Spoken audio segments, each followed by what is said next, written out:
Hi, so today I want to talk about trust and the idea that there's actually a formula for how we think about it in the research space that I think is really applicable for professionals and something that they can really think about in terms of how to improve their professional and personal relationships.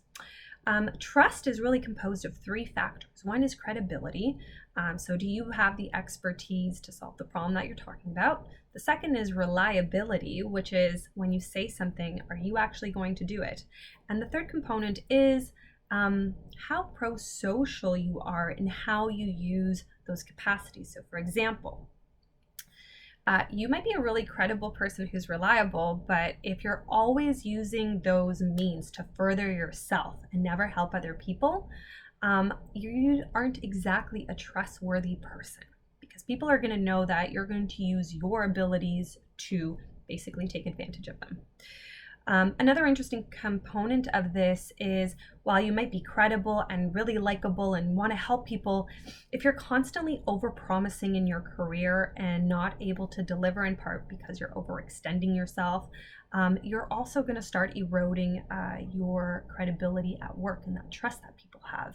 And one great example that I think we have in our personal life is sometimes when we see people and we really want to we really want to connect, but our lives just doesn't have the space for it. We'll say things like, "Oh, I'll reach out to you soon," or "Let's meet up very soon," or "I will do this." And when you don't follow through, all you're ultimately doing is eroding that reliability factor. Same thing at work. Like, I know there's moments in your career where you really want to prove yourself, so you will take things on and you'll want to do them super quick to show that you can really deliver, but sometimes when you take everything on, you just physically don't have the space. Or maybe later on in your career, you have a family, you have other interests, you're also trying to balance work life, and so that tendency to take everything on is becomes a hindrance, really. So that reliability factor is something that really needs to be managed in your professional relationships. And one thing I often teach is give people warnings and give yourself a buffer. Even if you can't deliver, you think, let the other person know just so that they know what to expect. And ultimately, what you're doing there is laying the groundwork as someone who can communicate and gives accurate assessments. The other factor that I think people overlook is this idea of being really pro-social and helping other people out. I think sometimes in business there's this idea that it's a shark world and like we have to guard ourselves. And while components of that are true, and there are definitely some people that will take advantage of you, research definitely shows that the majority of people reciprocate reciprocity. So if you're nice to them, if you help them out, they will help you out as well. And there are techniques and tools you can do to increase the chances that someone will reciprocate. And there's things you can do to find out when someone isn't reciprocating, to identify that that person's not trustworthy. That's actually a really great way to figure out whether or not that person is in there to build a mutually beneficial relationship. But to build that reciprocity also requires that you take investment in actually getting to know the person. So while sometimes when we think about work relationships, we might either through personality or just if we're very busy, we may not want to do those small chit chats of like, hey, how was the family? How was that vacation? Follow up on them. Those little cues are very important to start creating the dynamics that then help facilitate a functional relationship.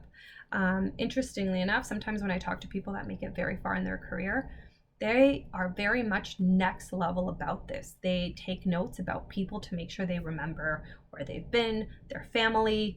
I know someone who was a pretty senior consultant who, when she came on board to a company to help turn it around, she found out that the CEO was an avid runner. And before working on that project, she started running to make sure she could keep up with him and start going for runs with him to be able to build the relationship to then start taking on these pretty massive projects.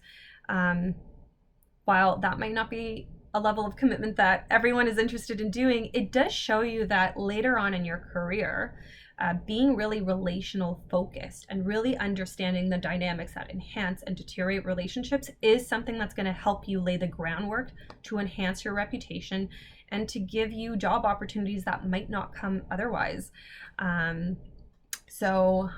Like right now, I'm doing leadership coaching with some MBAs, and one thing that we're talking about is being very mindful about the behaviors that you show to people and making sure that they're ones that are consistent with creating a trusting relationship. So that's something that I personally invite you to do, because it sounds simple, but it's not.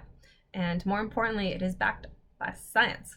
So that's a really great hack that we can start doing to enhance our relationships and improve our work reputation.